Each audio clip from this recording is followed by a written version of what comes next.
Well, a very surprising, shocking to many, the method in which this takeover was done, hostile takeover, as many are calling it. Abneesh Roy, the Executive Director, Institutional Equities at Edelweiss Securities, joins us now. Abneesh, the big move has already come in the NDTV stock, right? I mean, it's up 280% in the last 12 months. Your view first on the stock, how does one approach it, and then on the deal itself? Yes, thank you.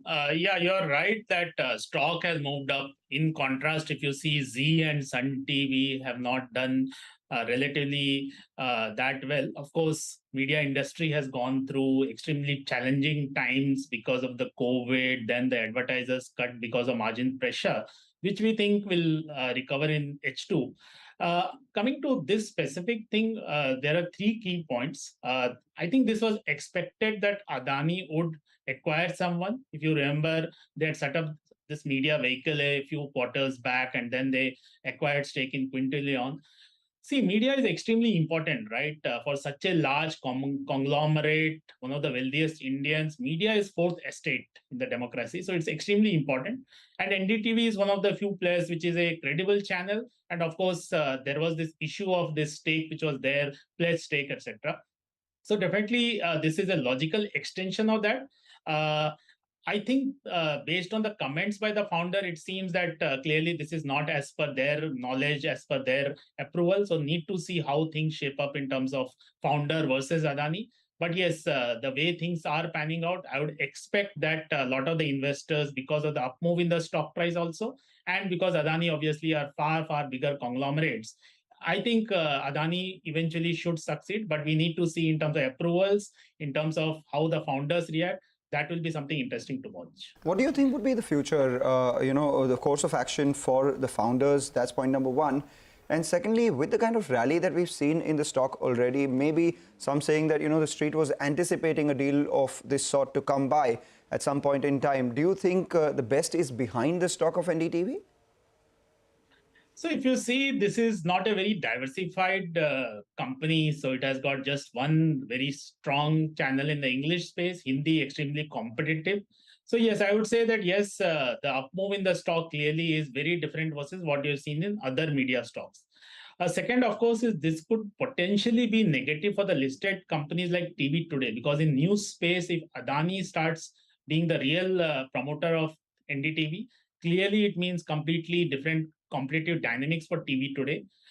So third, of course, is I would expect if Adani finally acquires this company, becomes the main owner, I think they will be not happy with just one or two channels. They will like to scale it up to regional news channels in a far bigger manner. So those could also see some M&A, some launches, etc., which was missing, right? So yes, media is an industry where disruption will keep happening. So consolidation in stronger hands will keep happening. But we also need to see whether Adani will be happy with just news, or eventually they will do GECs also, because just having news longer term, I don't think it makes too much of sense. But yes, GECs is the big revenue opportunity, longer term. Abneesh, you've looked at media for years now. You look at Fmcg as well. From an investment standpoint, Abneesh, despite this deal taking place, would you be recommending to your clients that, yes, media is a place to get into for long-term returns? And if so, which stocks? Sure. So yes, media is extremely important for any Indian consumer. The good part is we have got most of the large entities, PVR plus Inox, becoming very large investable ideas. Similarly, Sony plus Z also. So I would say, unlike say FMCG sector, media is going to see far bigger disruption. So there will be periods where the stocks don't do well. But taking into consideration valuation and the potential mergers which are happening, we will continue to prefer Z Entertainment and PVR from a relative basis, because in Q2, most of the movies have not done well. PVR and Inox could underperform in the very near term. And Z could see much better H2 because FMCG companies will ramp up advertising. But from a structural perspective, PVR and Inox will become extremely, extremely monopolistic kind of a standing. Of course, there is competition, but yes, they will completely dominate post the merger. Okay, so but Abneesh, yes, my point is that would media become a sector which would be a long-term portfolio investment? Say from a 10-year horizon, it's in your portfolio and you forget about it. Is the sector that kind of an investment profile for you? So it's definitely has much higher risk, but the good part is companies like Z or even TV18 and all these companies are investing into the future also.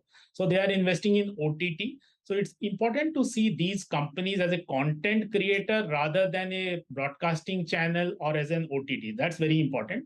So someone like a Sun TV will be much lower in terms of pecking order because their aggression in OTT is far lower.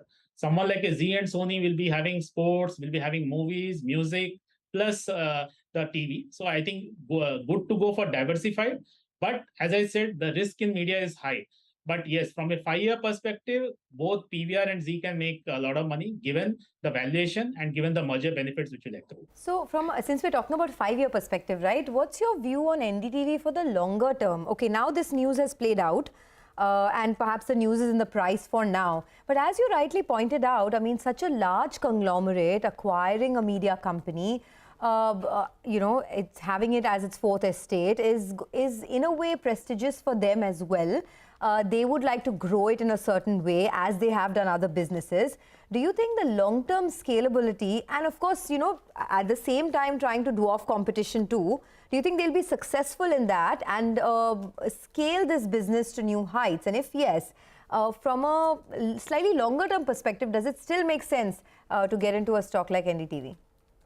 So 3 things. We don't obviously cover this name NDTV. But yes, if I have to give my view, the stock has run up a lot. So we need to be careful on that. Second bit is if you see the listed news companies like TV today have not really created that much wealth over a longer term perspective because news is far, far more fragmented, unlike GECs. So yes, if NDTV in the longer term again has a GEC, if you remember, they had got this GEC, then they spun off and all that. So yes, for real wealth creation, news is not enough because it's extremely fragmented. Good for the large conglomerates, but is it good for the minority shareholder, medium long term? I would say that GEC is extremely important. All right. As employees of a news channel, we'll only be happy that, if it is good for investors from a long-term standpoint as well, that would, keep us longer in the business too. But Abneesh, let's move on to a lot more stable sector, and I'd request you to wear your FMCG analyst hat. The second half of this year, everyone's hoping that, gross margins will expand. The question is that will that gross margin expansion flow through to the EBITDA margin as well or not? Because come second half, companies will have to, like you said, from a media standpoint, increase their ad spends, increase some of the activities that they had curtailed during the pandemic itself as well. And then there would be higher competitive intensity because now prices would come down uniformly for a lot of the players in the market. So does that mean that EBITDA margins will still take a while for all the FMCG companies to recover? No. Yeah. Thanks, Mangalam. Good question. EBITDA margins will clearly improve in H2. Case studies, tea companies, for example, Tata Consumer, if you see, has already played out in the last 1 year.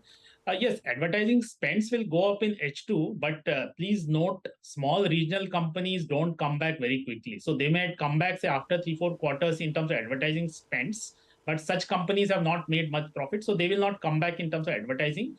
H2 versus H1, Z will see very good recovery. But will it go back to pre-COVID level? No, it will take at least 1 year or maybe even more to go back to the pre-COVID level in terms of advertising as a sales percentage. So yes, in H2, essentially, wherever palm oil related input is there, soaps, biscuit, noodle companies, we will see gross margin expansion. And my sense is around 60% of that will flow through EBITDA margin expansion.